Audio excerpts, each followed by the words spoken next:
Hello and welcome to another episode of the Grow Sanctuary podcast. In today's show, we cover the topic of electromagnetic fields, and we cover it in a way so that it is beneficial for beginners and also those people who already have some knowledge. So we go over the difference between natural EMFs and non-native EMFs. We cover the three main kinds of EMF, which are electric fields, magnetic fields, and radio frequency radiation. We also cover the fourth sort of category or type of EMF, which is dirty electricity, and even go into the future forms, including 5G. We talk about Wi-Fi in schools, considering that's very unhealthy and what parents can possibly do about that. We talk about what communities can possibly do to prevent 5G going up in their neighborhood. And we also cover ways to protect ourselves from EMF in terms of creating distance, mitigation within the home, setting up potentially a breaker switch, kill switch, and also shielding materials, including paint. So today's guest is Andy Hooley, who is a former mechanical engineer who has been consulting as an EMF specialist in New Zealand for the last 6 years. His business, Earthwaves, provides surveys for electromagnetic stresses in your environment and provides advice on mitigation and shielding of EMF and light pollution. He travels up and down the country visiting homes, businesses, schools, kindergartens to assess the exposure levels of EMF and help you reduce or eliminate to make the environment healthier for you and your family. And he says it is also now becoming more common to have EMF surveys conducted prior to buying a home or section as a condition on the sale. He also consults on new build homes, which is a great idea. If you're going to build, you want to get this stuff right from the start. It's a lot more cost efficient to do it that way. And he is also available for speaking events on EMF and light pollution. Recently he spoke on 5G and general EMF awareness in Kapiti Coast and Wellington for Safe ICT New Zealand.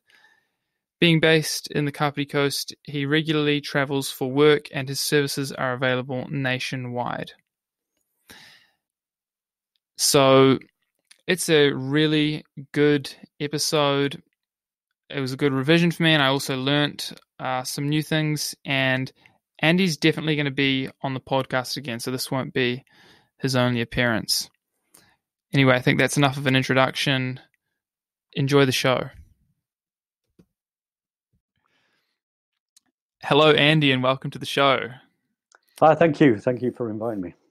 Yeah, so Andy's also in New Zealand, so no differences in time zones at the moment.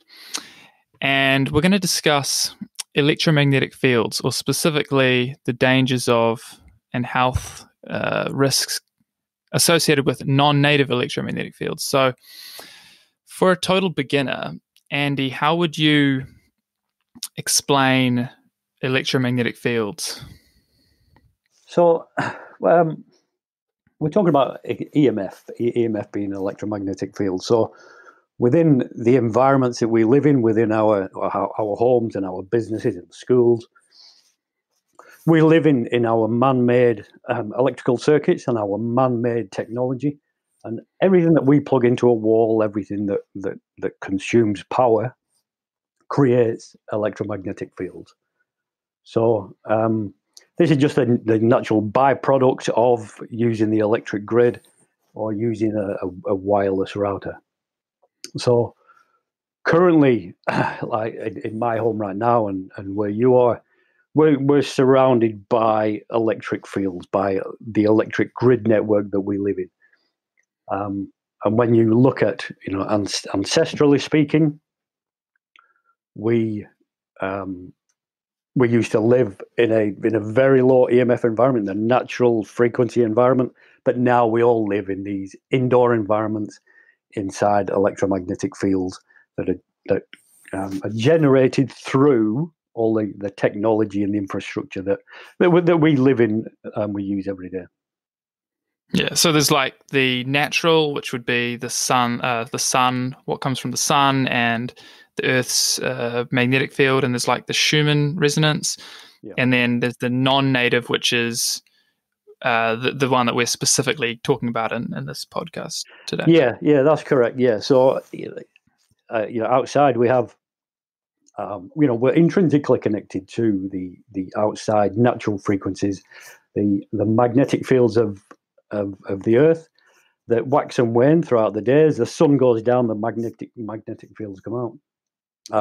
But there's a magnetic channel between us and the sun, and the Schumann resonance, which is a standing wave at 7.83 hertz, that also matches our alpha waves of our brain.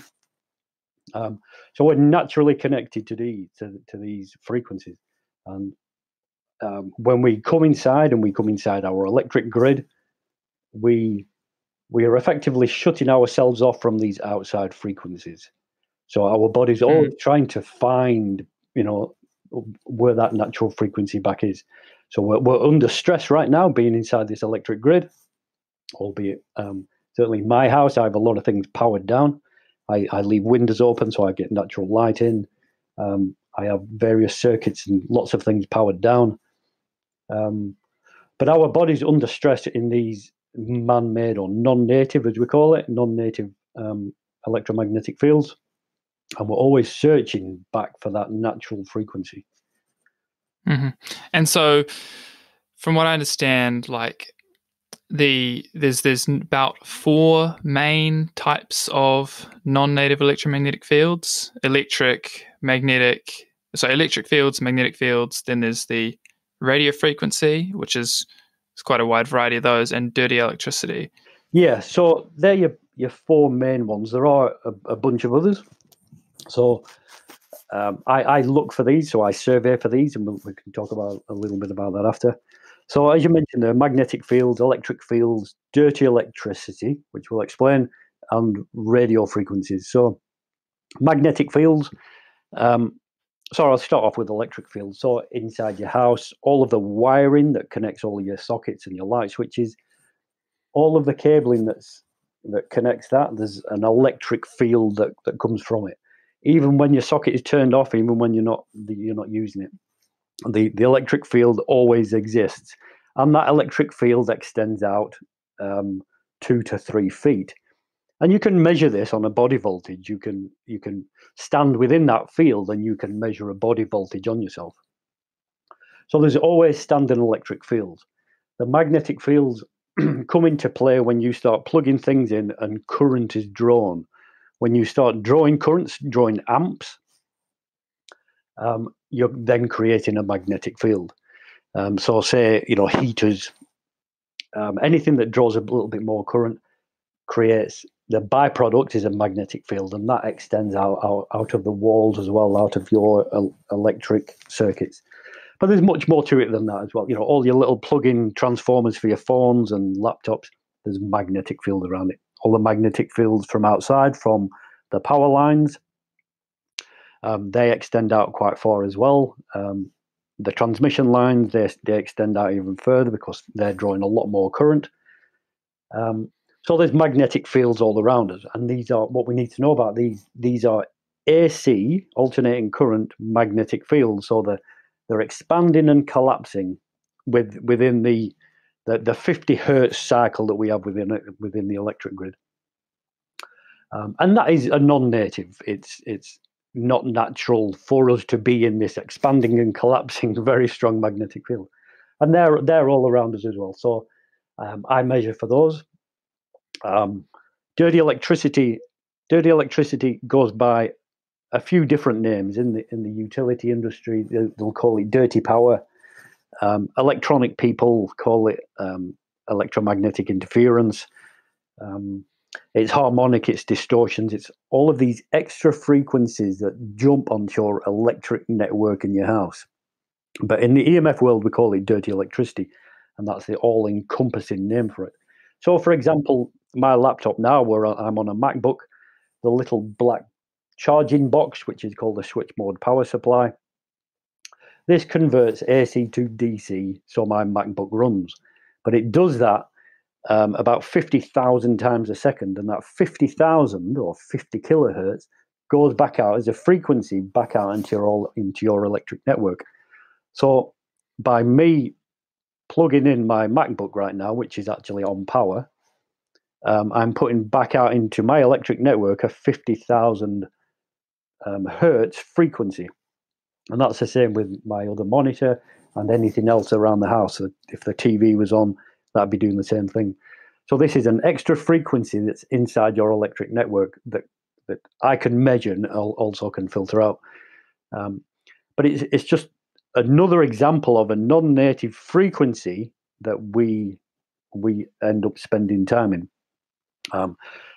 And these are, there could be 100 different frequencies in your electric network. I quite often pick up AM radio as dirty electricity on the electric network. I can plug in meters, and I will pick up. I was at a house recently, and the Beatles were playing in the younger son's bedroom. So your house picks up a lot of the radio waves as well, because it's basically one big antenna. So we equate that as dirty electricity. The radio frequencies is everything that comes from the wider network, from the cell phone towers, from your cell phones, from Wi-Fi, from other radio transmitters that are around the environment. And as we know, the footprint for radio frequencies is increasing since the 2G, going back from the 80s to the first 1G sort of cellular phone stuff, through 2G that we know of that still exists in parts of New Zealand, to 3G, 4G, and now 5G. This is layer upon layer of radio frequencies, plus the Wi-Fi that we sit in at home. I personally don't. That's a radio frequency. So this is the fourth electromagnetic stressor that I look for as well.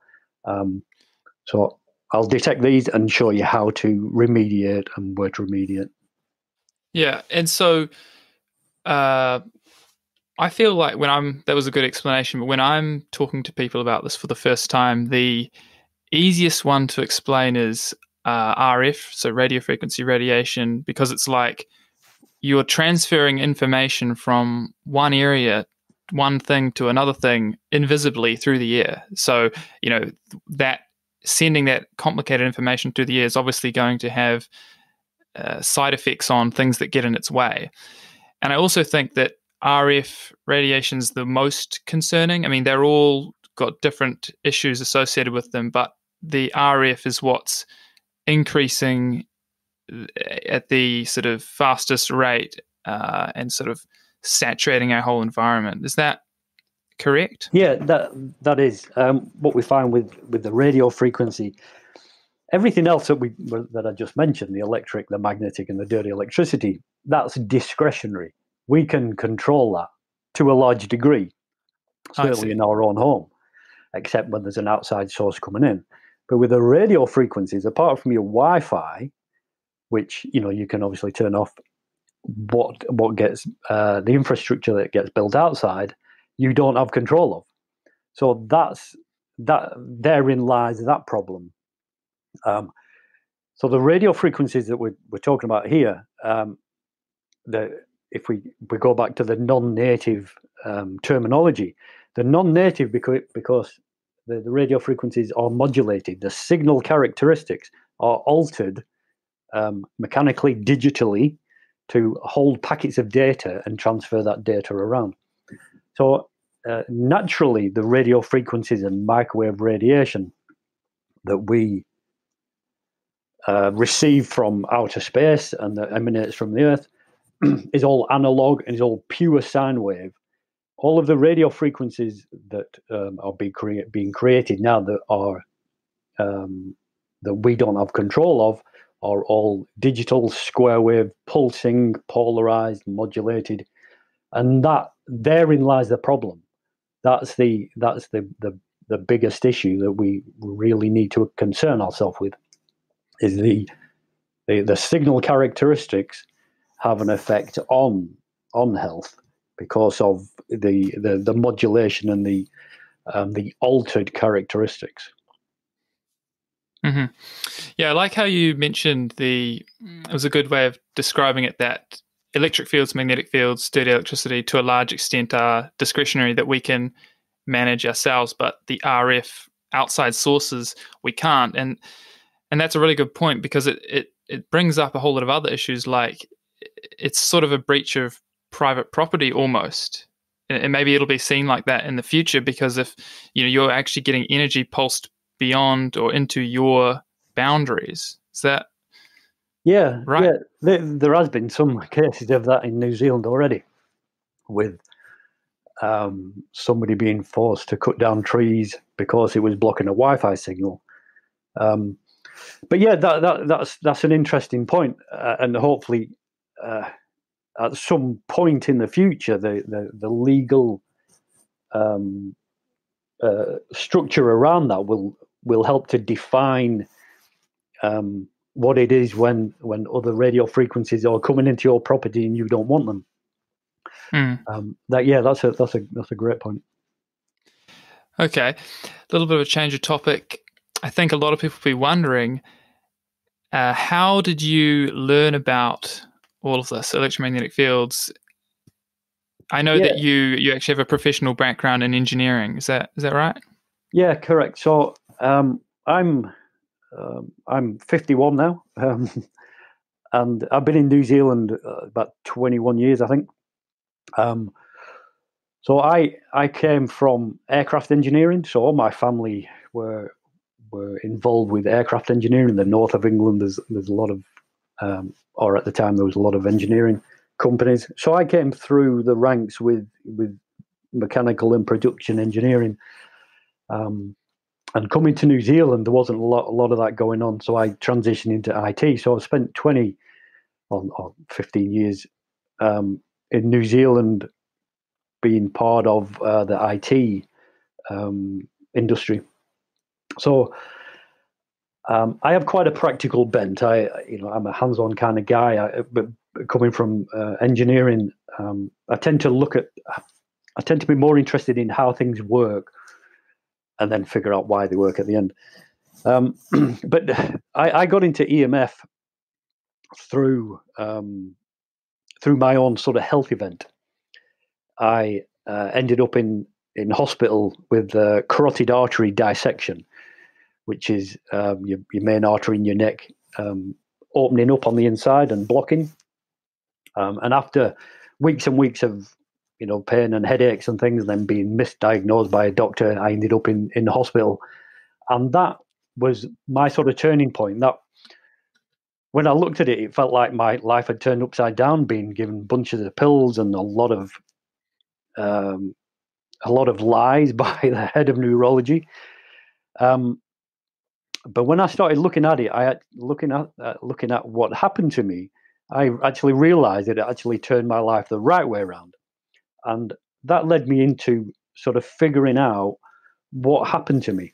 So I was always healthy. I always cycled a lot and ran. I did, events, duathlons, and I always ate well. I used to be an amateur bodybuilder in the 90s.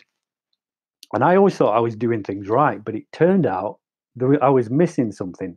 So I started mapping out what it was that I was missing. And I put a circle on a piece of paper that said optimal well-being. And then I made a mind map and branched out all of these things that I thought contributed to good health that I might not be necessarily applying to my life, like, meditation and, more time out in nature, swimming in the sea, cold therapy, all these sort of things.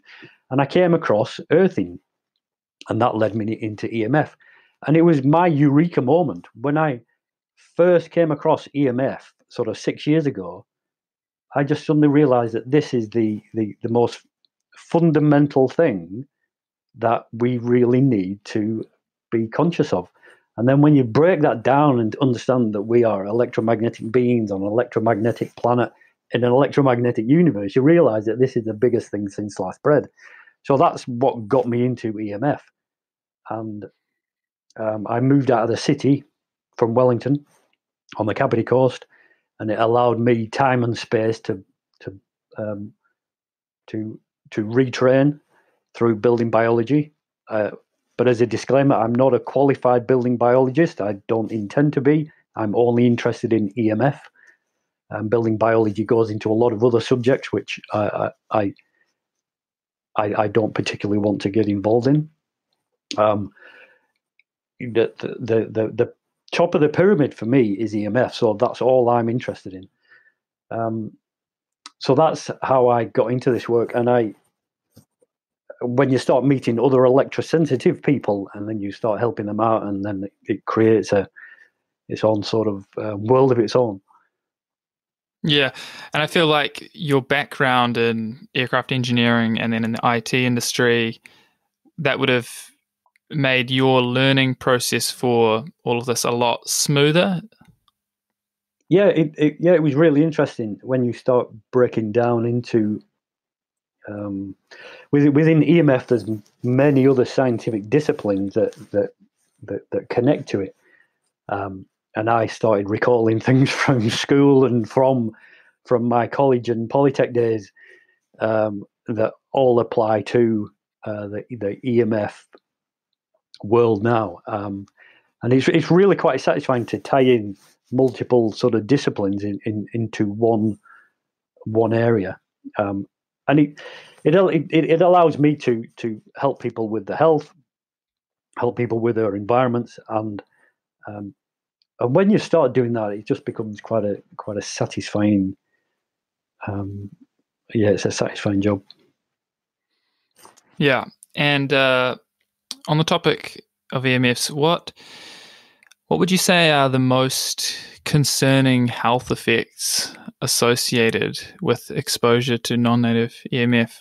From what I understand, it's the mitochondrial health is a huge component, but there are others. Yeah, so this is it's a big topic to get into to try and sort of condense down.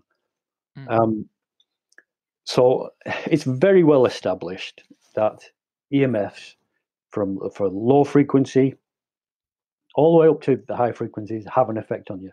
Ignore the fact that there's a man-made construct there that says ionizing versus non-ionizing. Ionizing radiation we know is X-rays, gamma rays, etc. That pulls an ion, pulls electrons off atoms and creates ions. So we know that. We know that X-rays damage you, etc. But in the non-ionizing world, the argument is non-ionizing radiation isn't powerful enough to affect you. But it's been extremely well established that it does, and it does it. The main mechanism that it does it is through a free radical signal through the mitochondria.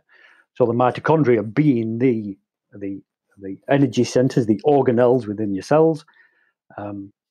That's probably a good topic just for a podcast on its own. We'll talk about mitochondrial health. I'm actually putting a talk together to deliver to a football training academy on blue light and mitochondrial health. Awesome. So non-ionizing radiation has the effect to alter the electron exchange, if you will, the electron chain exchange through your mitochondria to create a free radical signal, which turns on and off genes. So that's why non-ionizing radiation also affects you. It affects you on an electron information level. So when it comes down to what does that turn into a health effect, it all kind of depends on a bunch of other factors. So I've actually been mapping out myself what I think contributes to electrohypersensitivity, EHS, which isn't recognized in this country. So I'm still working on how that maps together. But part of it is, obviously your history, how toxic you've been over time, or what your history is with other EMFs. Your mitochondria DNA comes from your mother's line, so it all depends also on what your mother was doing at the point you were conceived. And there's a bunch of other factors, including how connected you are to nature, whether you are more susceptible to EMF toxicity, or if you have a higher EMF allergy than other people. Now, there's always, an argument out there. You'll get people saying, I do this every day, but it doesn't affect me. But you could be quite sure that if you break down into a cellular level, at some quantum level, it is affecting these people. They just don't recognize their symptoms in themselves. So we do recognize that the numbers bandied around are saying 3 to 5% of people are electrosensitive. I personally think that's more. I come into contact with people quite often who are more than electrosensitive, or they have early symptoms, which I also think are electrosensitive. But this country, New Zealand, doesn't recognise electrosensitivity. Sweden, some countries do, though. Yeah, Sweden does, doesn't it? They've been onto it for a long time. But I think that's actually one of the things that we can push for in this country, is to have EHS recognised. There's a group in Australia that are doing that very thing. They've created a charitable status to help push for EHS recognition. So, what are the end symptoms? What are the health effects? It all depends what's happened to you in the past and what your exposure levels are now.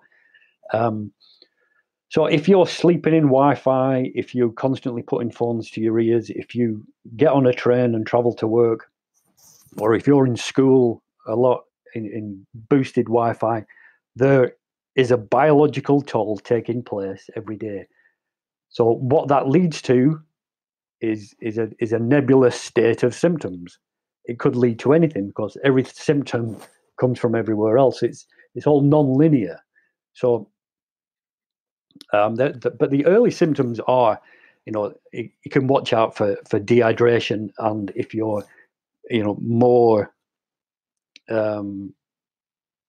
electrostatically charged, if you're finding things that you're getting a lot of static charges from, these are the early onset signs that you're, becoming sort of EMF toxic. But then that leads on to, sleeplessness, heart palpitations, racing heart while you're sleeping, night sweats, insomnia, all these sort of things that lead down that path eventually will turn into illness and disease. But it's different for everybody. I meet all sorts of people that have all sorts of symptoms that connect it to EMF. I meet people who are in high electric fields, who I seem to see arthritis in those sort of environments. People who are in a lot of Wi-Fi and other people's Wi-Fi. Quite a lot of those people have tinnitus. So I tend to see sort of trends taking place. Tinnitus is a big thing. And I see that quite a lot now. Yeah, I think with regards to the effects, it's complicated, because with the non-native electromagnetic fields, it really has a negative systemic effect on the whole body, on all systems. So the resulting negative effects could be, from any part of the body, and it basically exasperates whatever issue someone has. If someone has an issue in a particular function in their body, then that might be the bit that becomes more obvious when their exposure increases, which is why there's a variety. Yeah. So there's a few very well connected dots in this space. If you Google Dr. Magda Havis, a name you're probably familiar with, and Martin Paul, and a few of the other very big names in the EMF circles, they've connected quite a few symptoms, illness, and disease with EMF environments. Now, that's not to say that that's the only thing that will cause, high blood glucose. The dirty electricity is very well closely studied with high blood glucose and multiple sclerosis, chronic fatigue. These sort of things are very well established in high EMF environments, but that's not to say that that's the only cause. There's so many other factors involved, but there is a very good there's quite a few really good studies out there that show a correlation between the high EMF effects and these diseases I just mentioned. And you were talking about tinnitus, which is, for anyone who's not aware, a kind of extreme health issue with the ears, like it's like a ringing or a bzzz kind of sound in people's ears, from what I understand. But is that caused, obviously, because with specifically RF radiation, it is actually a sound. There is actually a sound component to those waves that are, going all around us, isn't there? We just can't hear it ordinarily. Yeah, so I can't say that it's caused because true. To say that, but when you start looking at the mechanical function or the functions of the ear to receive sound waves, these turn into phonons. These turn into light energy waves. So when you start, because I started looking into tinnitus, because I started coming across it more and more, and then I started getting ringing in my ears because I dip in and out of people's very high EMF environments. I visited a guy further up the country. I won't be too specific, but he had very bad tinnitus, but he had a very high EMF environment, and he slept next to a Wi-Fi router. He had a very high electric fields in his house. But he also did a few other things which would have contributed to having tinnitus. But it all relates to, in the EMF world, it relates to the alien frequencies have an effect on your natural ability to process the light and sounds from outside. And I say light when it comes to ears because we also have light receptors. We have melanin inside our inside the horn of the ear, inside the cochlea, inside the inner ear, around the pinna, around the outside of the earlobe. We have all these light receptors as well, and these also help to calibrate and reset your ear into the natural frequency when we're outside. So the light has an effect on your hearing as well. But for me, when I talk about these things, that when we say we're light and radio frequencies, these are just the man-made words around all of the different parts of the electromagnetic spectrum. Nature doesn't see it as visible light, a radio wave, a microwave radiation. These are just man-made words to put boundaries around certain frequencies. But our body perceives all of this as energy in different forms, with different frequencies, and carrying different amounts of data from the power density from the environment. So our body perceives it all as energy, but just whether it's higher power energy or lower power energy.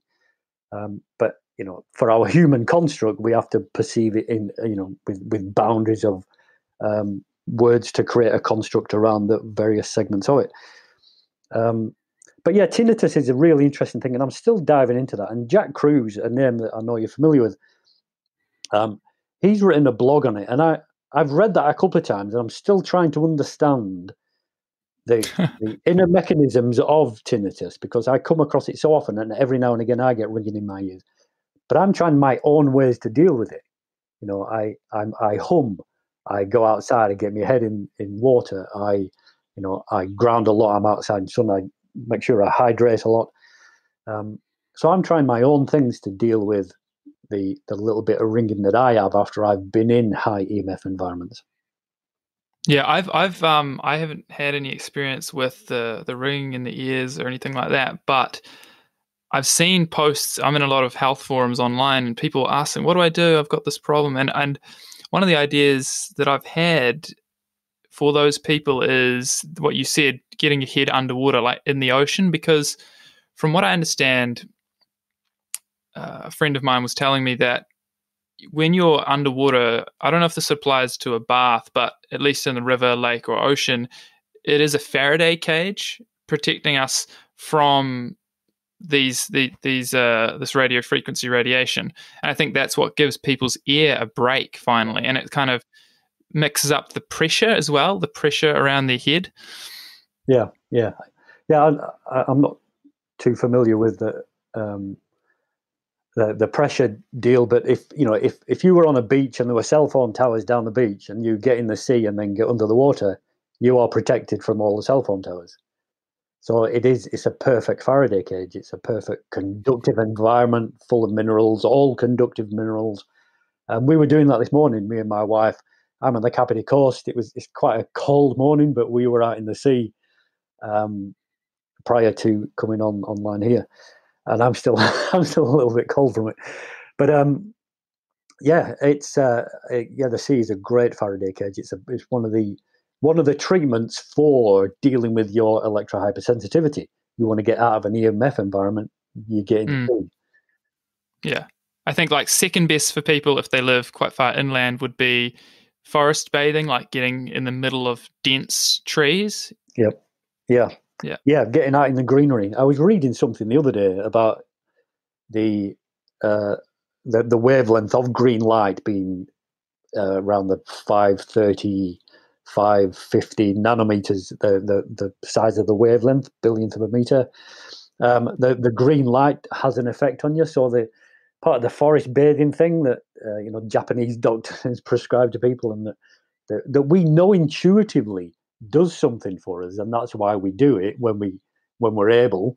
But there is something about the green and the wavelength of the colour that has an effect on us that is still worth exploring. Is the main benefit of that, I mean, the green thing sounds legitimate as well, but would the main benefit simply be the barrier from any surrounding 3G, 2G, 4G frequencies? Yeah, it would be. Physical barrier? Yeah, if you knew that there was a barrier there. We have cell phone towers now in so many locations. You can pick up radio frequencies quite easily in a forest. Okay. It's really quite interesting how the radio frequencies will just move around and get into places, into forests. But there's still plenty of places around New Zealand where you can go to get away from radio frequencies. And I've been in a few of these and measured, tried to look for radio frequencies and pick up very little. Yeah. Now, different topic. I think this one we might have to do a whole episode on, but just briefly now, the issue of Wi-Fi in schools and Bluetooth technology, Wi-Fi, radio frequency, radiation exposure for children in schools. I think this is a really serious issue. Yep, it is. If we think of it in terms of EMF toxicity level, so you can imagine a classroom that has boosted Wi-Fi. Your standard house router that you stick in the corner of your house isn't powerful enough to power a signal to 30 devices in a classroom, plus 30 devices in another classroom. So the Wi-Fi in schools is boosted and the power is turned up. So that in itself is an issue because it creates a larger power dense Wi-Fi environment. But once you start coupling all of the devices that kids bring to school, the bring your own device type environment, each bubble that connects to the bigger bubble of the radio frequencies from the router creates an even bigger power dense environment. So it's not like a Wi-Fi router that you sit in at home. If you have Wi-Fi, the 2.4 gigahertz Wi-Fi in school has a much higher power density. So what that means, is basically you're being hit with 2.4 billion cycles per second of these waves at a very high power density that certainly with children who are much more susceptible to penetration from radio waves, very well established that takes place. And kids don't have the myelination of the brain. So we know that these radio waves will penetrate into the body and into the brain. So that's one of the sort of big issues. The upsetting thing is that it has an effect on learning ability and IQ and all of these other things. So couple that with the other EMFs that come out of it, because you're going to create bigger electric fields, bigger magnetic fields. When you're touching a keyboard, you're much closer to the power that's circulating around the laptop, so you're much closer to the other EMFs. So it's not just a radio frequency issue in schools, it is this constant connection to all of these other EMFs.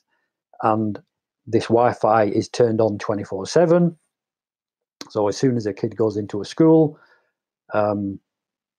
they're being bombarded by these multiple frequencies, and many schools have 4, 5, 6, 7, 8 Wi-Fi signals. And that therein lies the problem, is the layer upon layer upon layer of all of these frequencies that are all non-native, they're all alien, and a young growing body just isn't designed to cope with them. Yeah, and even an adult body isn't really either. I think one thing to emphasize for any beginners is, so the Wi-Fi router is emitting radio frequency radiation, 2.4 gigahertz, but the iPad that 30 kids in one classroom have, each of the iPads are also giving off radiation in order to communicate back to the Wi-Fi router or communicate with other iPads.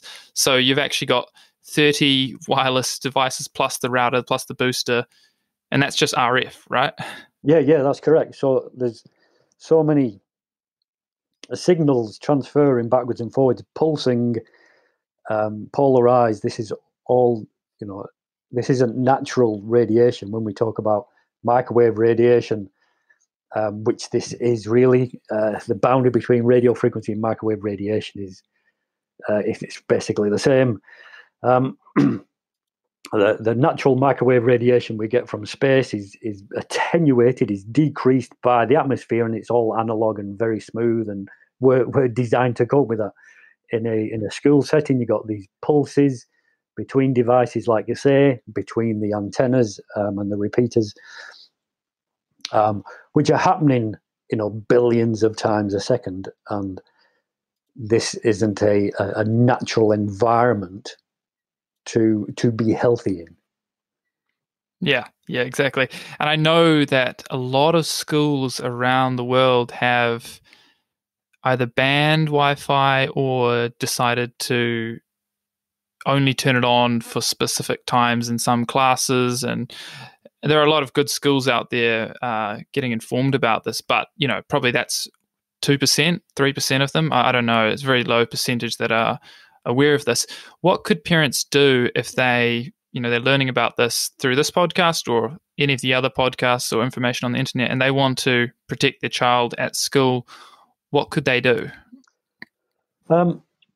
Protecting your child at school from the Wi-Fi, if you can't enact the school to turn it off or periodically turn it off.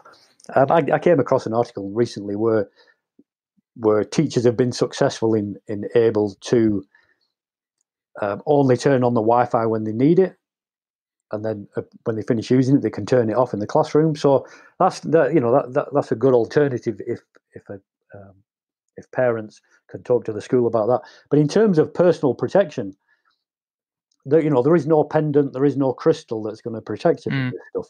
That's probably a topic for another question or another conversation.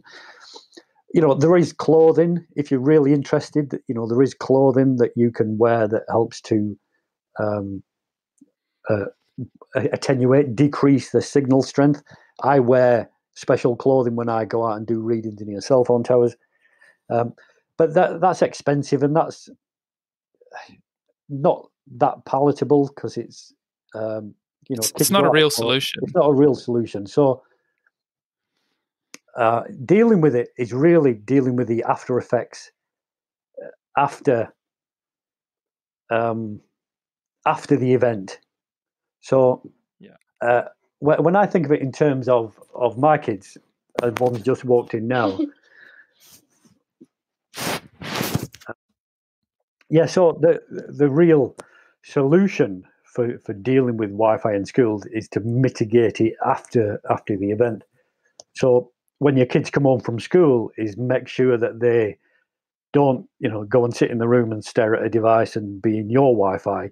Is get them outside, turn your Wi-Fi off, get them in a low EMF environment to reset their body back to where it should be, because they've just been in this alien frequency environment.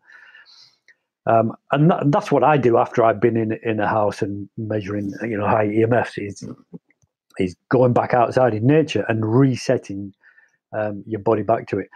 And that's for me that's the real solution, is going back to nature, seeing what nature will give you and returning to it. And obviously hydrating, because Wi-Fi in schools severely dehydrates you.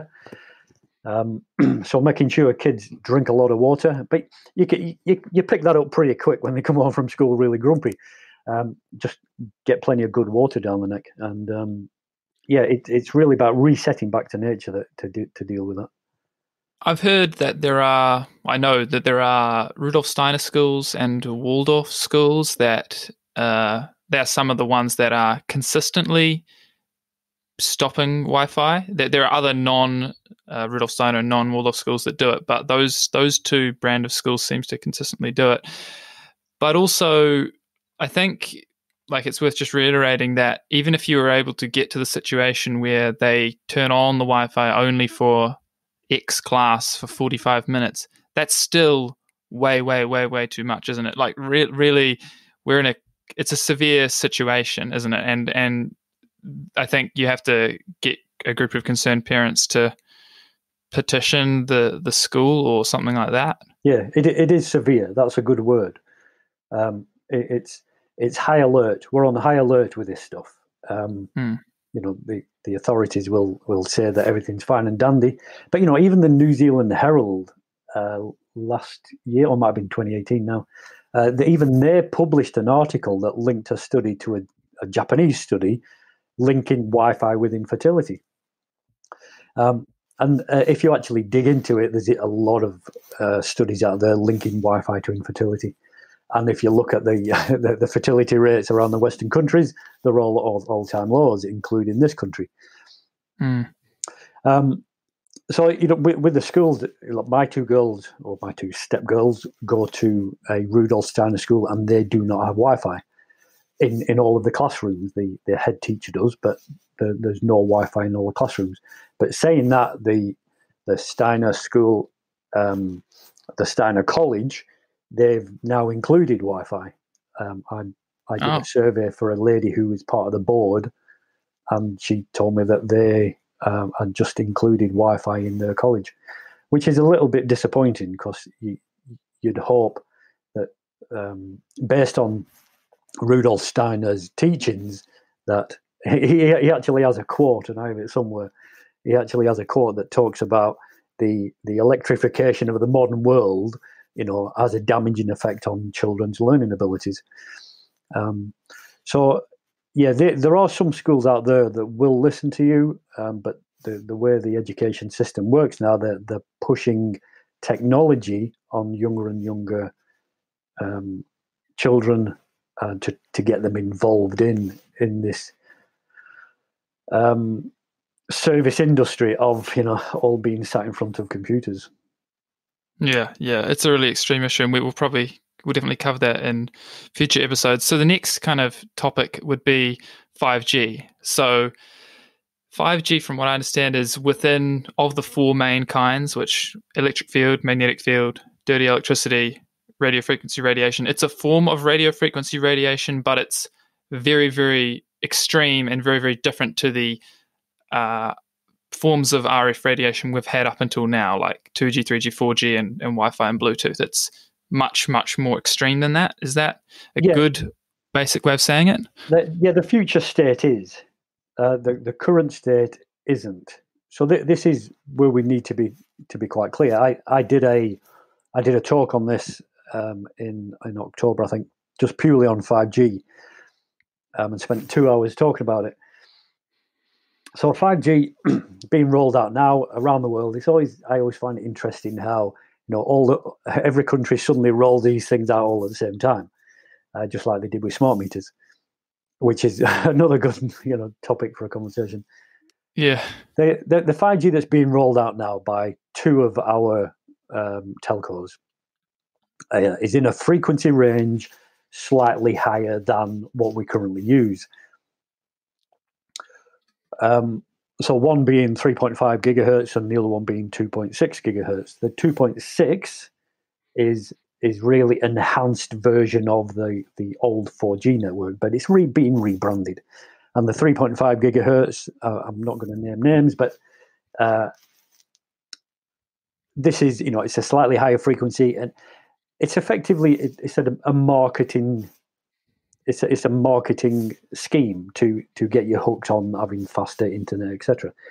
But this first, branch, there's two parts to 5G. This first part of 5G, which is being rolled out, are these sub 6 gigahertz frequencies, which are similar frequencies to what we currently have now. But because they're slightly higher, the higher the frequency, the shorter the wavelength, the less the distance the signal travels, so the closer the transmitters have to be together. So with the 3.5 gigahertz, we're going to find there's probably more transmitters around, hundreds more. And the problem the problem with this first part is that adds another layer to the already layers of radio frequency and microwave radiation that we have. But this part one, which takes place over these next few years, is setting up this sub 6 gigahertz infrastructure.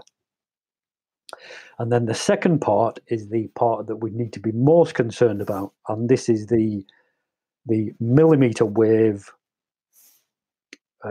component, which creates this Internet of Things, the IoT, the Internet of Things connectivity that connects everything and everything. So the future state, if you look in 10 years' time or 15 years' time, when everything's interconnected, your cars, your waste bins, wearable tech, various things in your house are going to connect to more things outside.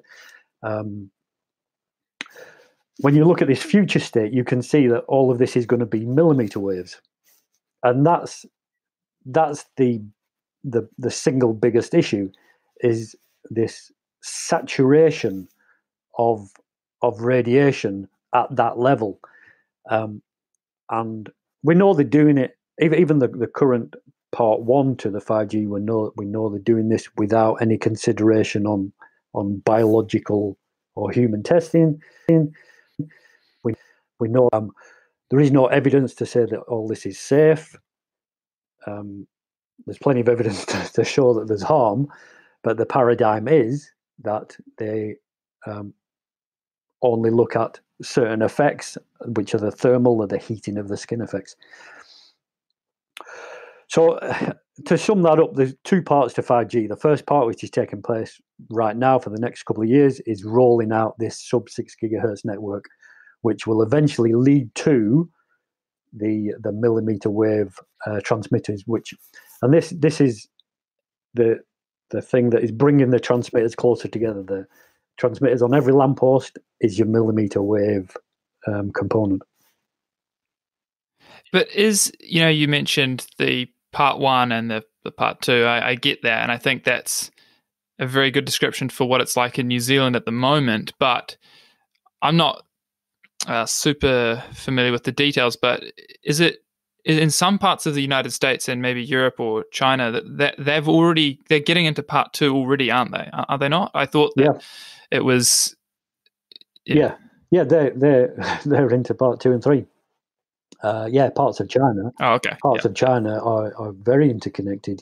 You'll see some of their technology in terms of their surveillance of their citizens with a social credit system, etc. I watched a really interesting BBC documentary, and it showed a bunch of European guys who were working in one of the big Chinese technology cities, and this guy, he had his phone on him, and he decided to walk across a street. He walked across the street, effectively jaywalking. That's I don't think we really have that in New Zealand, do we? But walked across a street, and by the time he got to the other side of the road, he got a notification on his phone saying he'd just been fined X amount of renminbi, and it lost some points on his social credit system. So, it's an instantaneous thing. The camera surveillance system recognizes who you are and connects a message and sends it to your phone and finds you instantly.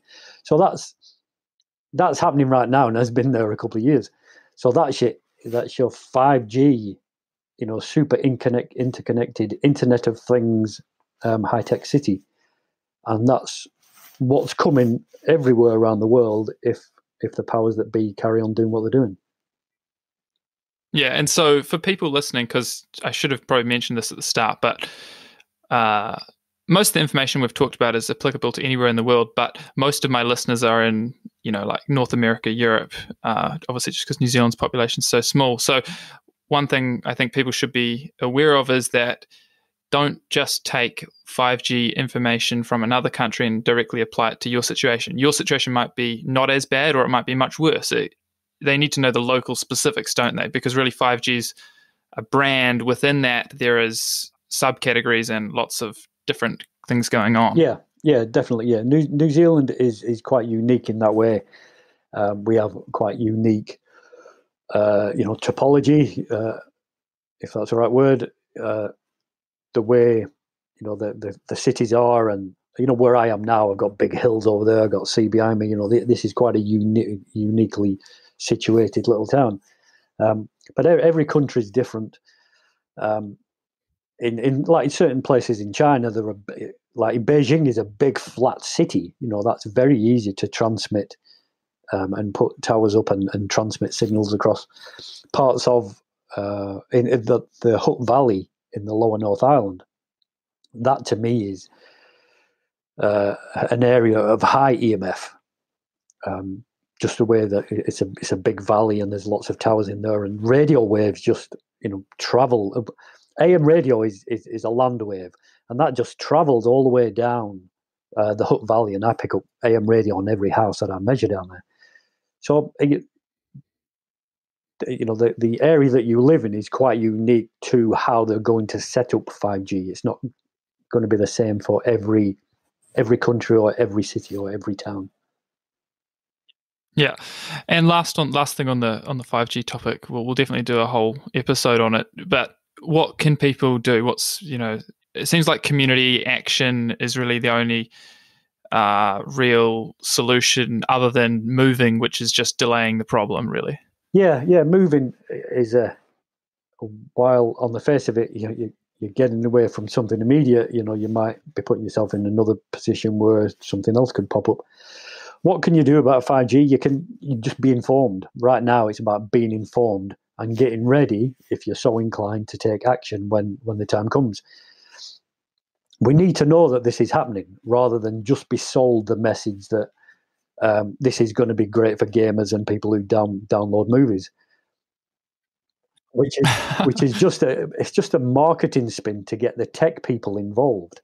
And if you listen to the narrative, if you listen to how they market this, it's interesting. It just really smacks of lots of human psychology.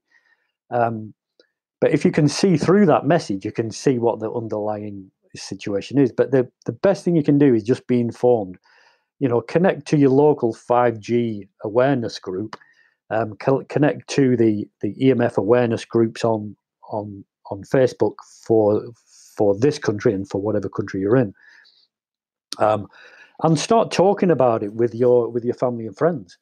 And if you do have issues or questions on it, contact people like us two. Or I got a question an email from a guy just last week about 5G.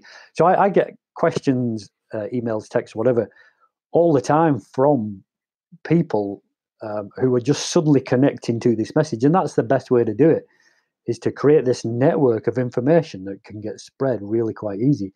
And when you're more informed about it,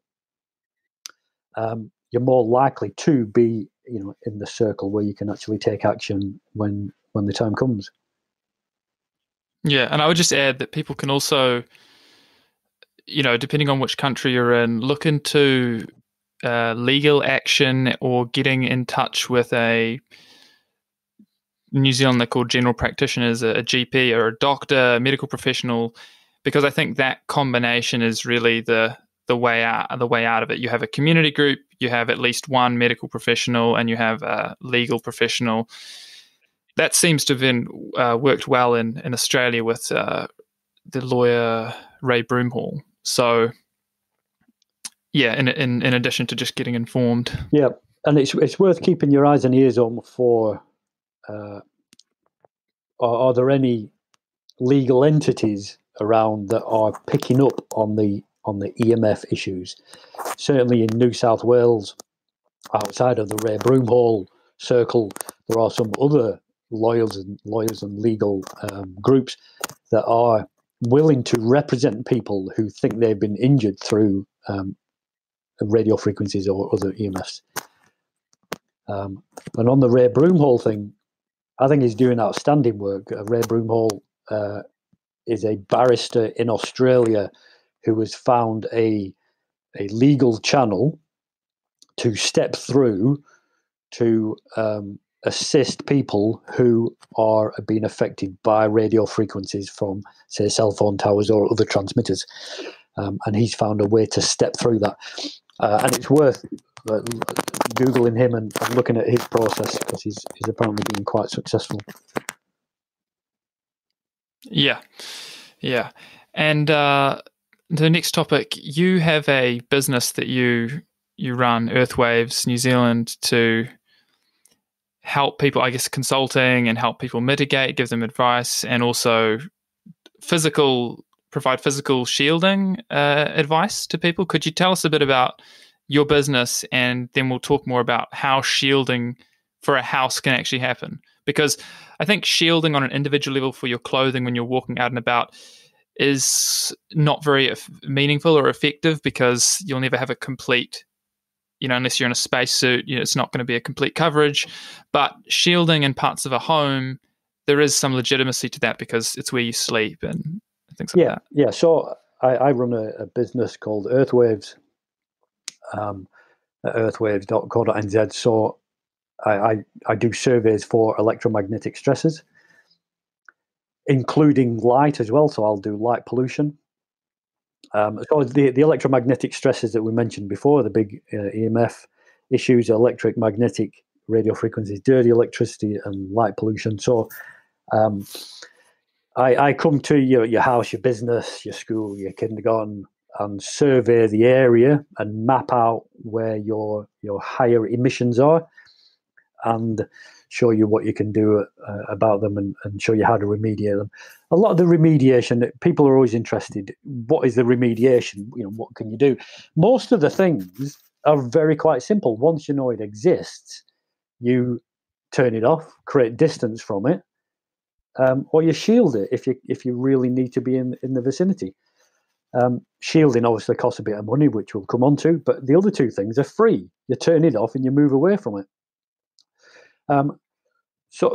But a big part of my job is to educate people on the electromagnetic stresses in their environment, and show them the real examples of what it looks like. There's only, obviously I can't show you what a Wi-Fi signal looks like, but I can measure it and show you the frequency and the power density, and show you that it passes right through the bedroom wall and envelops the bed where your daughter sleeps. So I have a lot of examples of where I've been to houses and find frequencies at the head of a bed where a girl sleeps, and it's coming from a cordless DECT phone, or there's a router on the other side of a bedroom wall, and that envelops a bed where a girl sleeps, or smart meters and circuit breaker panels, big magnetic fields in children's bedrooms. So it's really interesting how to connect to some of these people and open their eyes with this level of awareness. When they start picking up on things, you see people turning stuff off and ripping things out of the wall straight away. And when things like your decked cordless phone, which emits radiation 24/7, so many times when you start talking to people about this thing, they unplug it straight away, and then they put in a corded phone. And things like that are pretty easy to do. A lot of the steps we can do to reduce our EMF footprint are really quite easy. But when we come on to talk about, the external things that we need to shield from, shielding is a different kettle of fish. But the discretionary things that we have within our house are just that. They're discretionary. We can turn them off. I personally, in my house, I turn off power circuits to my bedroom, to the bedroom next to it, to the stairs that are outside the door, and to the girl's bedroom that's upstairs. None of us in this house sleep in electric circuit, but I'm able to do that because I've set myself up so I can control my environment, and that's what I like to help people with. Is get them to a point where they can realize that they can control their own environment with their own EMF footprint. Yeah, so obviously, again, for beginners, it's just turn things off for one, and then work to improve the tech. So, for example, going from a cordless home phone to which they emit even more radiation than a Wi-Fi router when I've done testing, much, much more. So changing that to a corded and switching, Wi-Fi to Ethernet where possible. That's sometimes difficult to add to a house, though, if the wiring isn't already there, from what I understand. And then you can get dirty electricity filters, which do cost money to mitigate the dirty electricity. What can they do for, and you mentioned for electric fields, they can get a breaker switch. Is that what it's called? Yeah, you could, in the first instance, for your electric fields, you could just turn it off, just turn your circuit off at night. And that gets rid of two things. That gets rid of your electric field. Sorry, it gets rid of three things, really. Gets rid of the electric field, gets rid of the dirty electric field that you sleep within that electric field. And if there's any current being drawn through there to power something, you're getting rid of a magnetic field also. So the easiest thing you can do is just to turn off a circuit breaker panel. It might be an inconvenience, but it's a health issue. If you think in terms of just concentrate on your bedroom, just think about lowering the EMF footprint in your bedroom, because the daytime solutions are a little bit different because you either work from home or you work away. But your bedroom, you have control of everything in your bedroom unless it's coming from an outside source, from power lines or cell phone towers. So you have the ability to turn off the circuits in your bedroom, the light circuits and the socket circuits.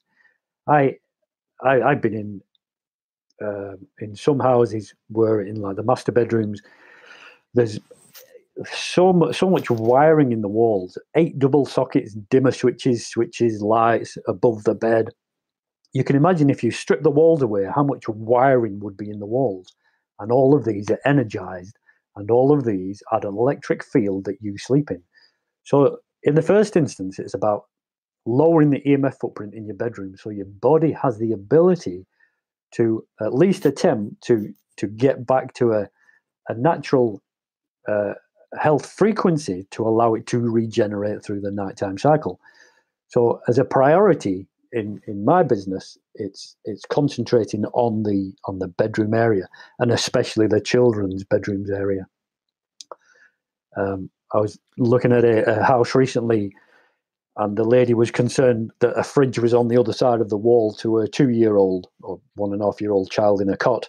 She had a fridge on the other side of the wall. She was concerned about that. And it turned out that the magnetic field from that was quite small. But there were other bigger factors in the bedroom that she wasn't aware of. She had a monitor, a Wi-Fi monitor, that just created a cell phone powered signal just where a baby was sleeping. As soon as I showed her that, she just ripped the whole thing out. And there was a few other issues as well, but it's not always sometimes the obvious the obvious issue that might be contributing to your environment. But in the first instance, priority is the bedroom. Get rid of everything in your bedroom. Yeah, I'm a big advocate for prioritizing sleep quality, 1/3 of the life,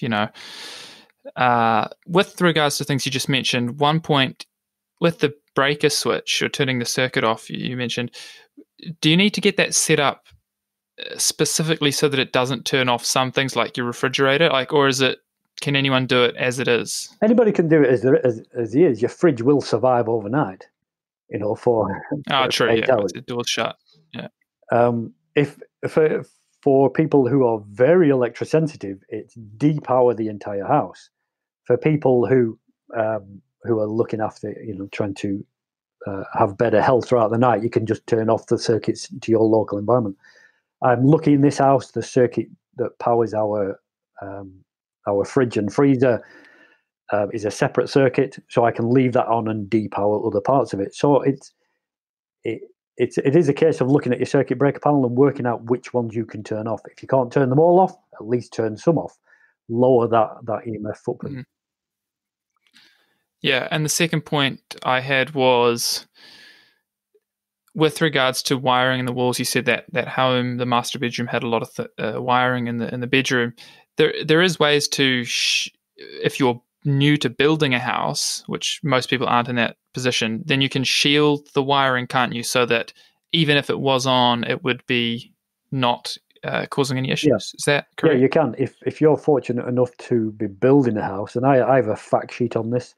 So I have a number of fact sheets that I've written on these subjects. So if you're building a house, it's an ideal time to think about your EMF footprint. Do you really need sockets on the wall of your bed? Do you really need a plug-in light by the side of your bed? 12-volt lamps are so good these days. You can just have a rechargeable USB, charged battery pack for a little red light by the side of your bed. Red light, another topic of a conversation.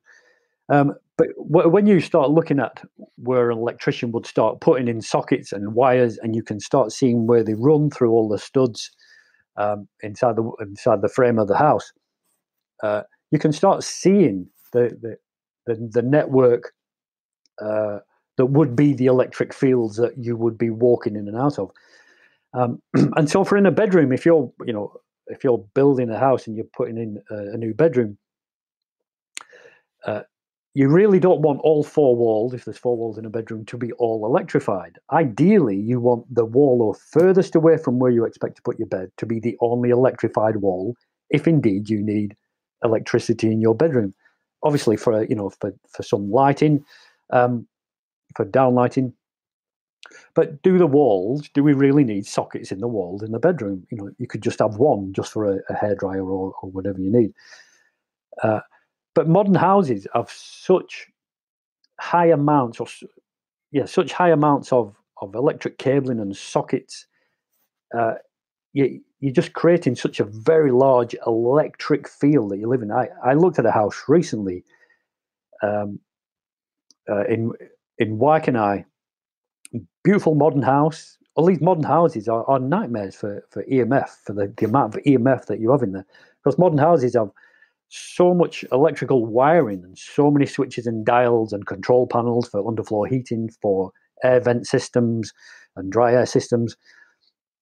All these power cabling are always under power unless you turn them off at a circuit breaker panel at night. So you're always in very high electric fields. So modern houses, with all these convenient things that we think add to our convenient life, actually are contributing highly to our EMF footprint. But yet with electric fields, you can shield the cabling, but you need to be doing it while you're building and while the electrician is there.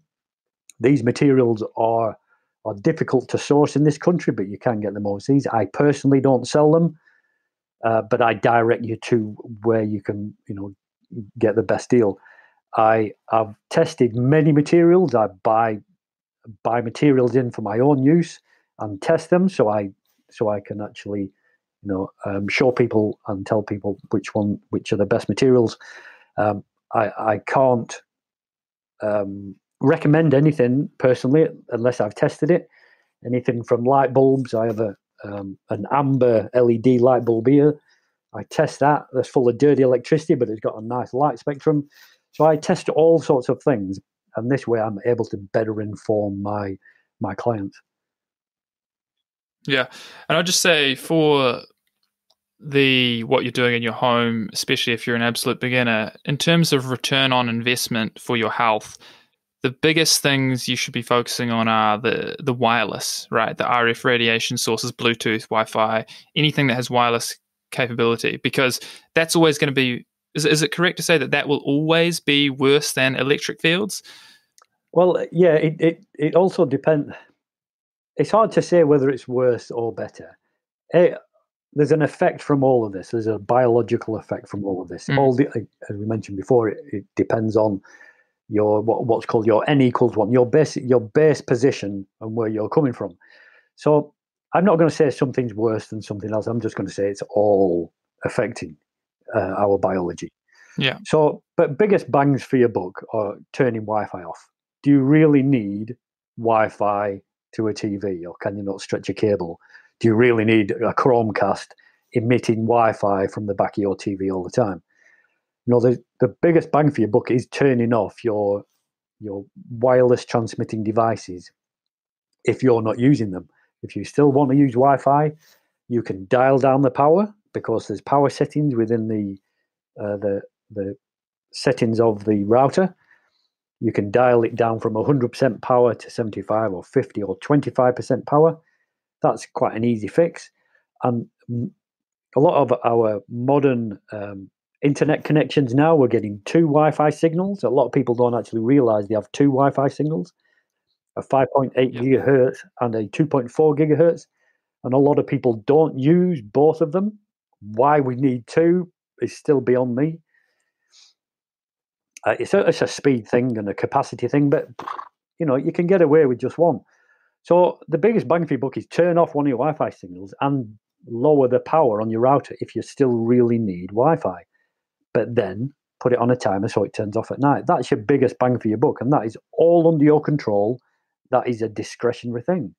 And if you can get away with not using Wi-Fi, stick an Ethernet cable in and go back to the old school cable. And it turns out that the cable is faster. It's faster. There's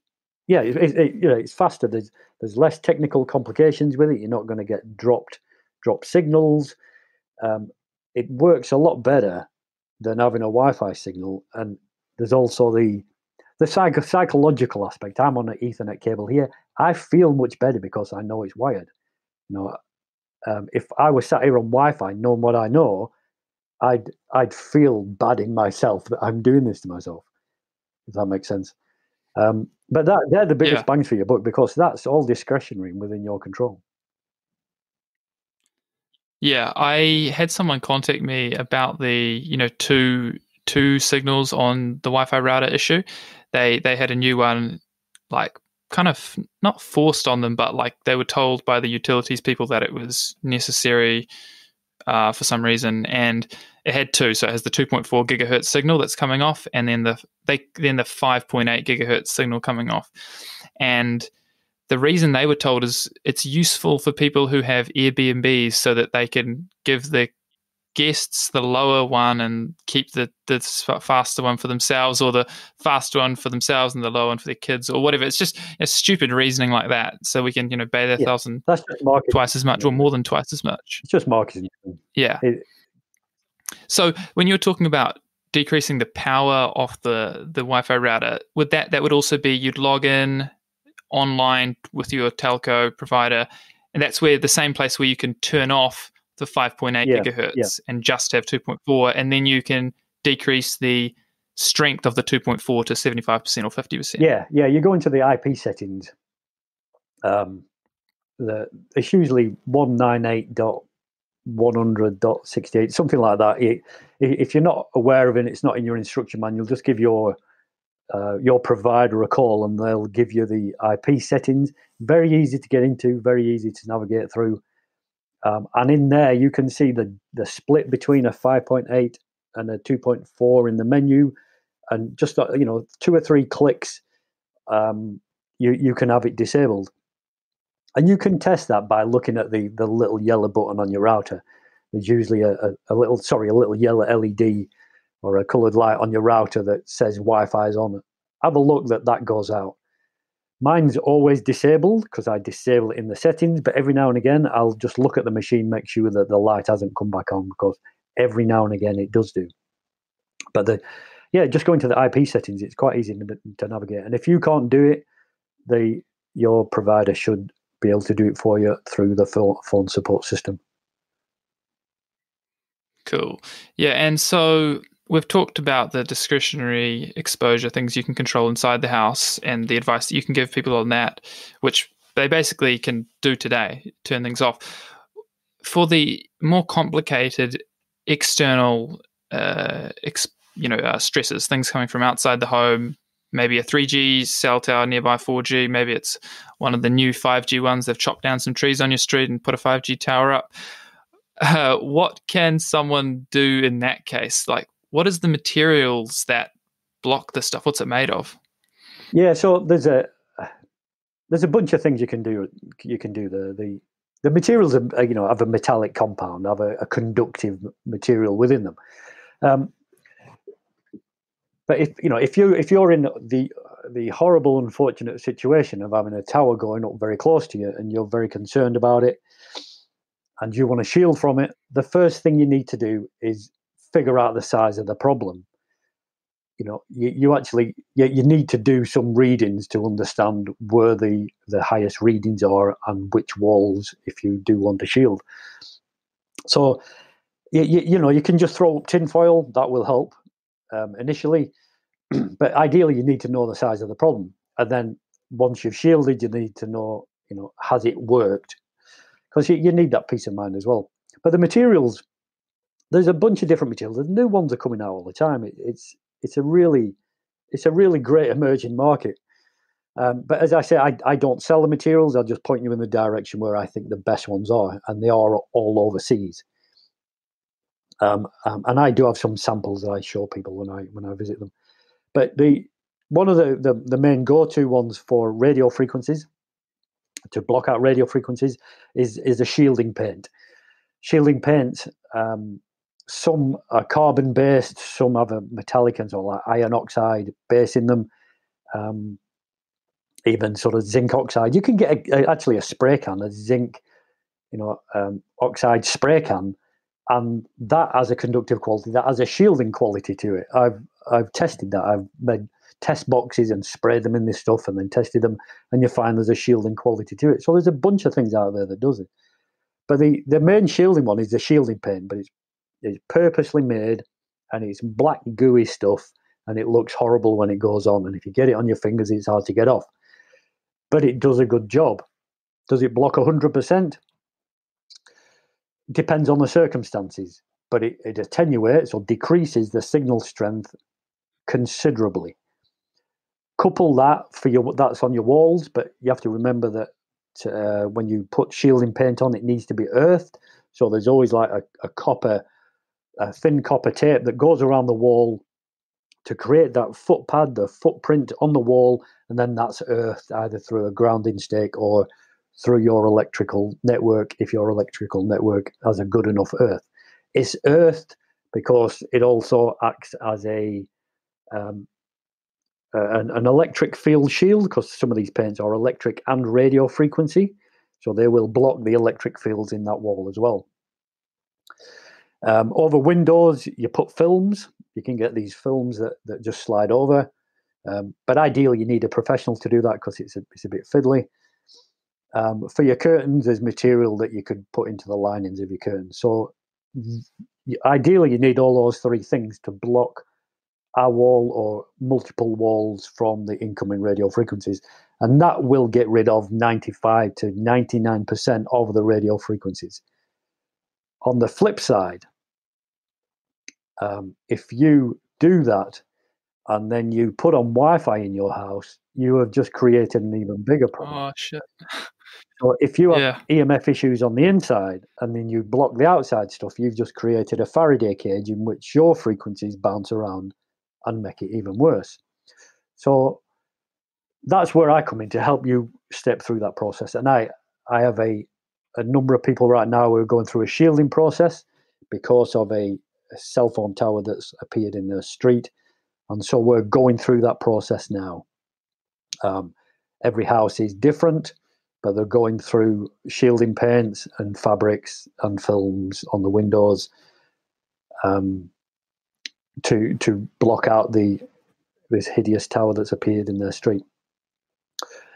In terms of cost, it's not as expensive as you would think. The paint is quite expensive, but you don't. Or not in every situation do you have to paint every four wall or all of the four walls in a bedroom. The paint can be expensive, but when you equate it out, paint from your local hardware shop when you're decorating a house is pretty expensive anyway. So I actually did a costing for this recently for a particular room. So you can add a few, say $2,000 to $4,000 on a room, a decorated room, to fully shield from radio frequencies. But at the end of the day, that isn't that much if you still want to, live in that environment. The other flip side, because there's a few flip sides to this, is you shield. You have a nice shielded house, but as soon as you step outside, you're outside in it. So your home becomes your refuge, but it's hard then to get back out into nature. So you need to find that alternative solution to get outside, away from radio frequencies, and that becomes part of your protocol to, to reduce and discharge from the effects of EMFs. You need to build into your life going back out into low EMF environments to help reset yourself. So it's a big life change when you start getting into this.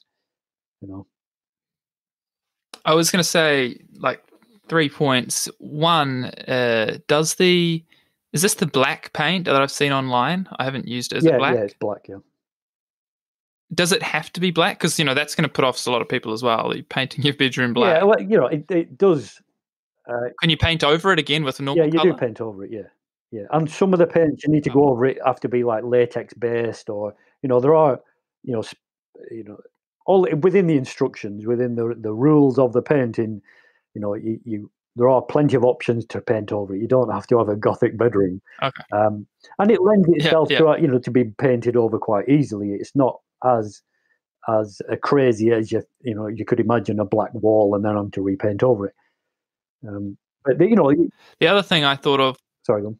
Was is there, because I'm kind of into air quality as well inside, and chemicals. I don't have the multiple chemical sensitivity. I think it's a specific condition, but I don't want to ever get that. So what's the issue with contamination coming off it? Well, I guess once you've painted over it with a normal paint or a more healthy paint, if they exist, does that prevent any contamination? You said it's made from like iron oxide? Yeah, there's different paints.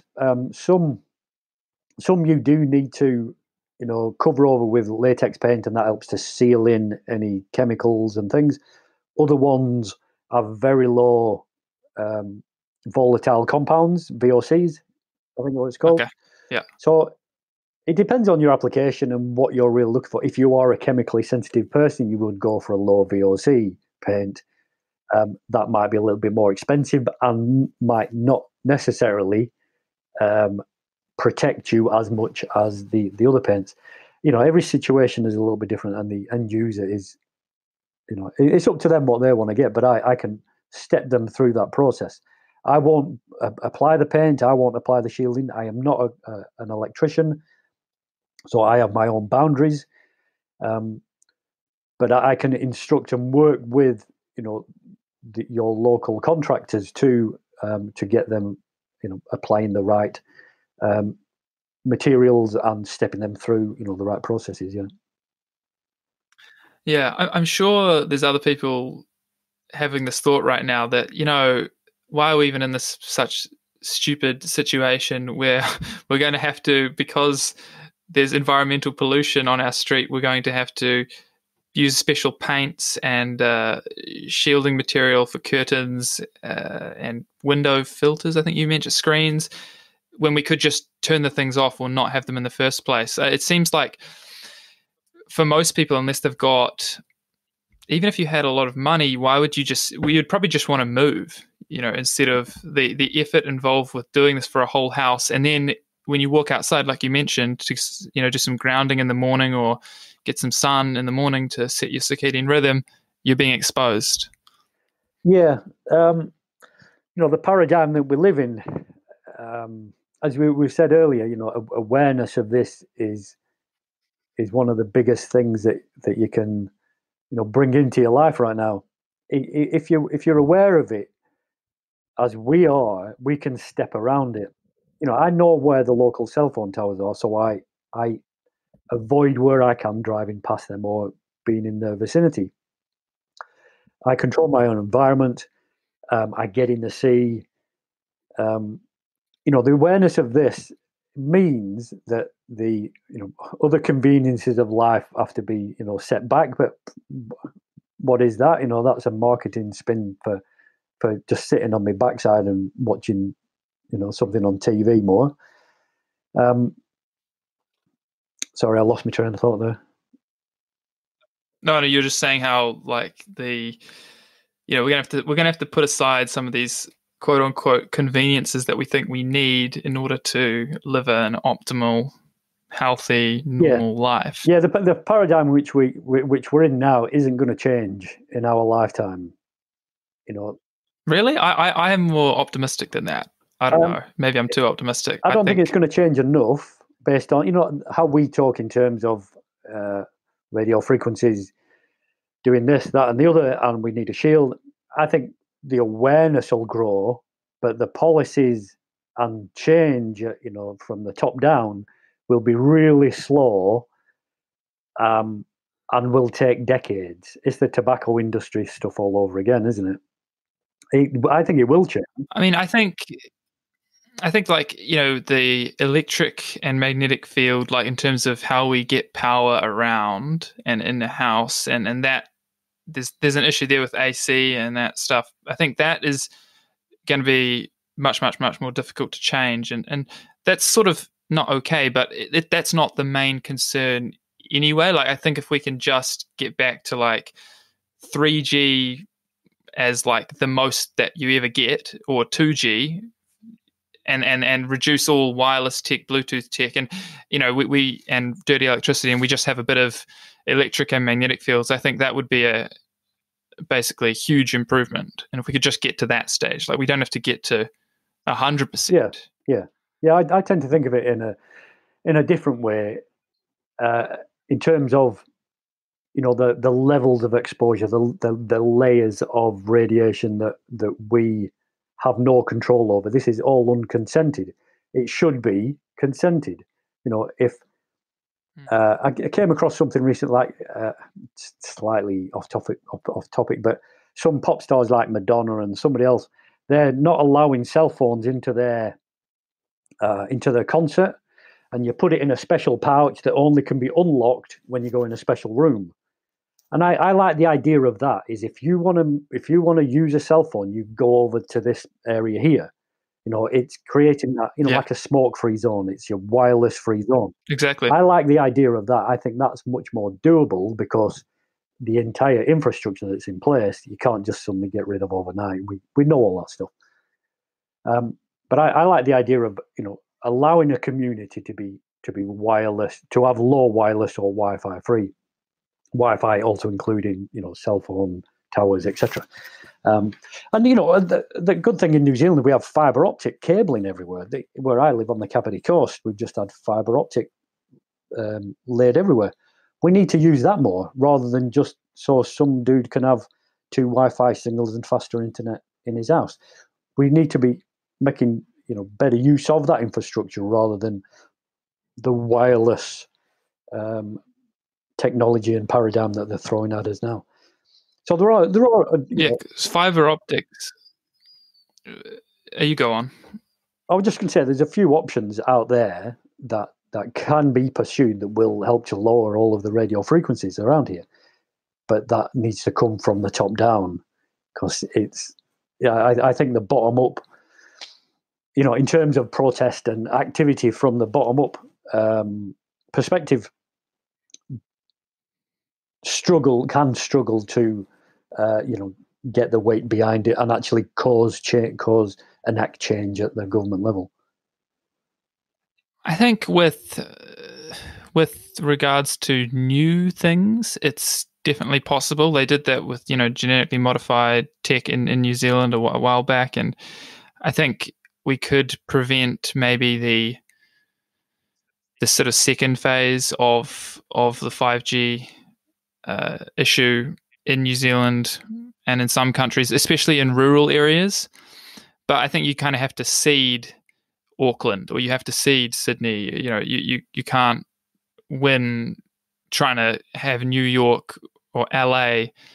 Those places, the population's so big and no one will be interested in this. I think it's really a semi-rural to rural is the best way to prevent it. Yeah. I think there's a number of different sort of commentaries that we could have over what the future state could be, and they're all equally valid. I think the impetus comes from us as consumers.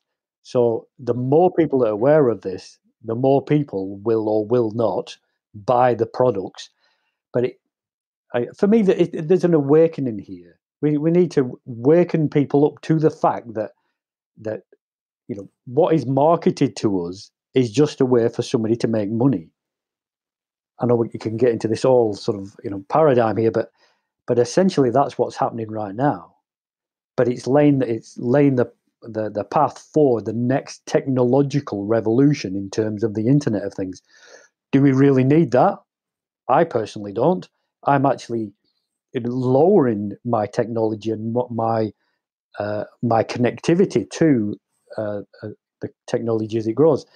I like to keep a more of an old school approach, and so does my family.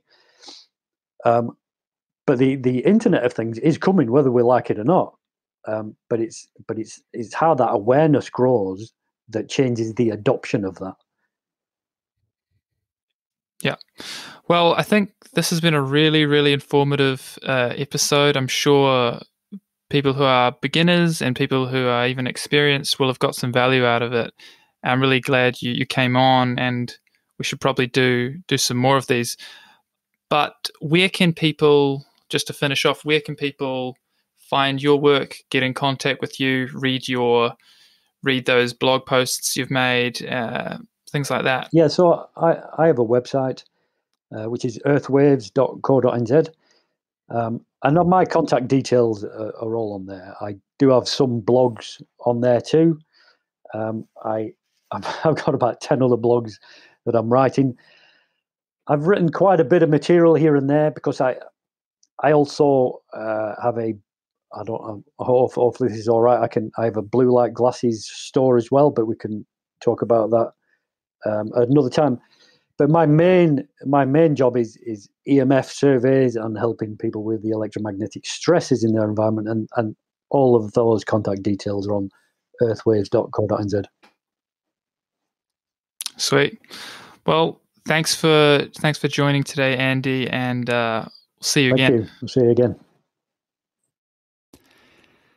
Right. There you go, friends. That was Andy Hooley, the mechanical engineer turned EMF specialist who's been helping people around New Zealand for the last 6 years, and probably helping people online from other parts of the world as well. I really like talking with Andy about these topics because he can explain them in a way that's easy to understand for those who aren't specialists. I also like how, his background and his qualifications I think that really helps to convince certain types of people.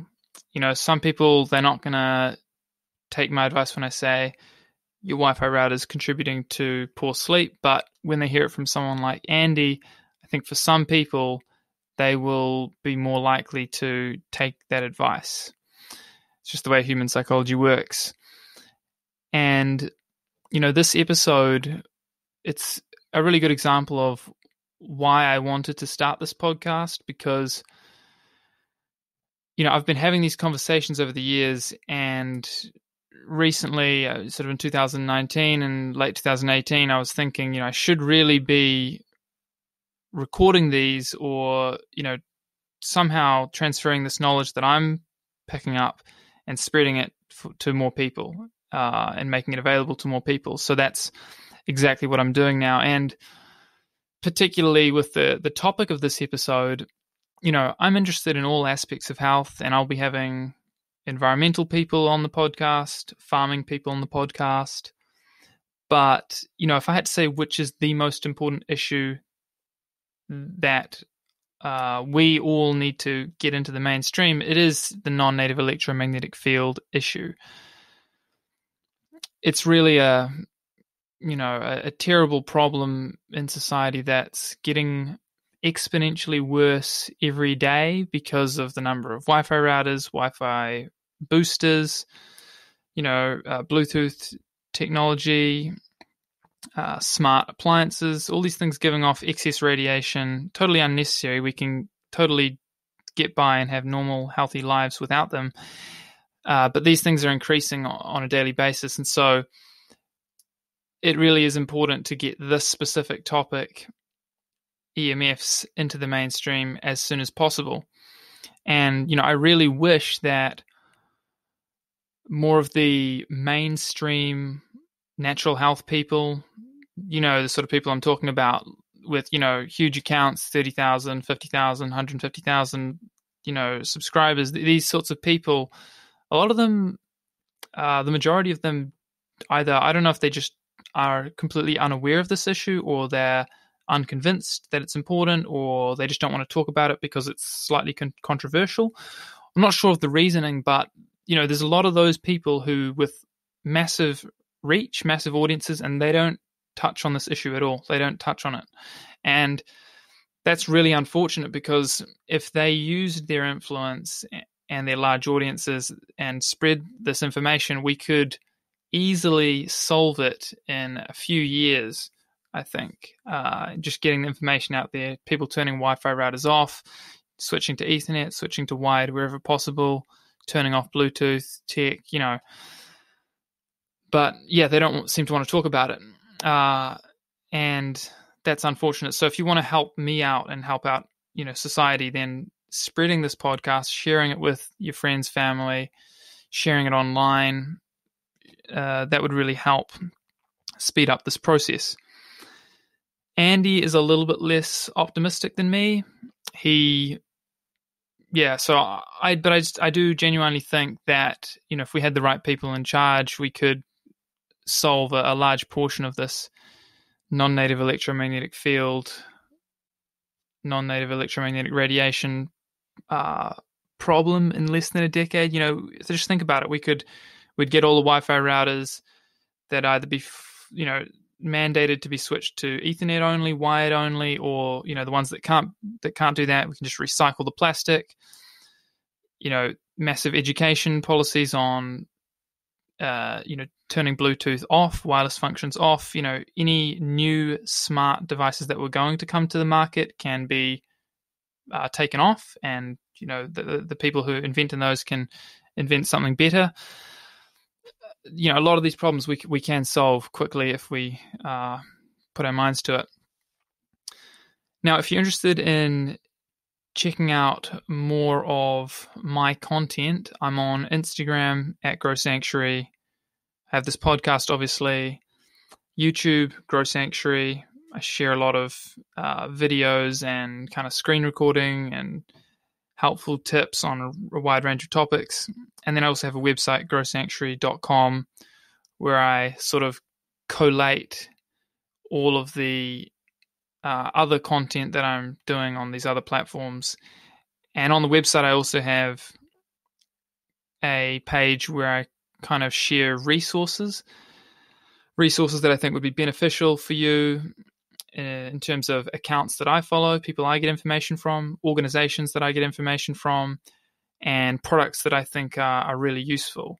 And so that's going to be continually added to and updated and just become more and more comprehensive as time goes on. For example, there will be eventually water filter recommendations for New Zealand, Australia, US, Canada,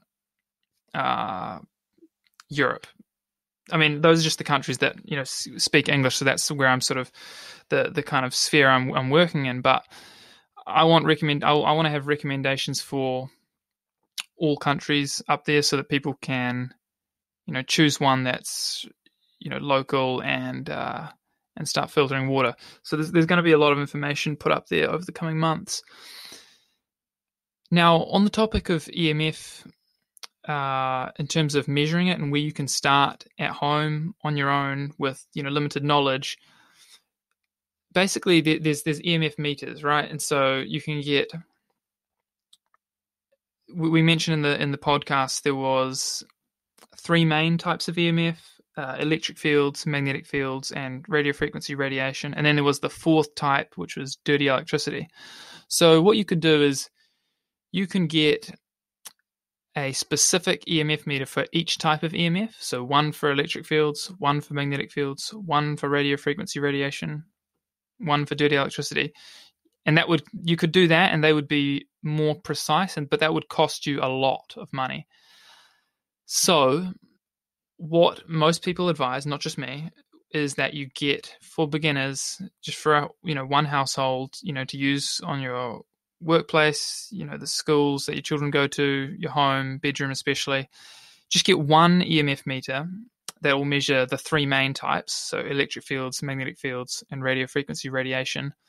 Get one meter that does all of those. And so it won't be quite as precise as if you got individual meters, but that's just the way it is.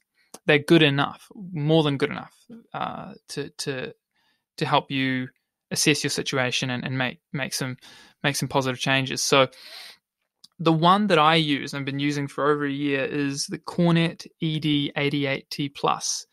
And you can get that along with a whole range of other EMF meters and EMF resources, including pamphlets, DVDs, I think even books and posters. You can get that off stopsmartmeters.org, and the discount code GROWSANCTUARY will get you 5% off. So that's the one that I would recommend the most. But there's another good one that is also sold on that website called the Trifield. That's also, basically people recommend the Cornet ED88T Plus and the Trifield, the most recent Trifield. I think it's Trifield T2. I'll just check. Yeah, Trifield TF2. Most people recommend those two as like the best all-round, measure the 3 main types, beginner EMF meters. And, I agree with that. And the Cornet specifically, that's the one that I use, that I have the most experience with. It's, you have a screen, so you can actually see the number of what the EMF level is.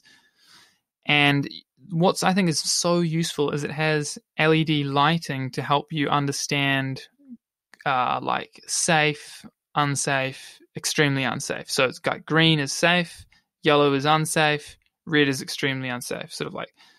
And so that's super helpful. You could send this to like some very old person and just tell them how to turn it on and how to switch mode, and that would be enough for them to understand. They could go, okay, green, yellow, red, good, bad, very bad. And so I think it's just super, super intuitive and easy to use. And that's what convinced me to buy it in the first place. I was spending hours on the internet searching for reviews and which one should I buy. And that's why, it stood out to me as the most easy one to use. It also has other features if you're more, inclined to, and you're more tech savvy and you're interested in more features. So you can actually turn on sound and it'll go the sound, it'll make sound to correspond to the amount of radiation. So you could be taking it around a room with the sound function on and just follow the noise and just see where the more noisiest spots are. You can also change the unit, which is, not very necessary for most people, but if you're interested, you can change the units, because there's multiple units for, say, that some of the different types of EMF. I'm not going to get into that now. It's a complicated topic, and you don't really need to know about that at this stage. But you can also hold the reading, because it will fluctuate. It goes up and down very quickly as the environment's changing.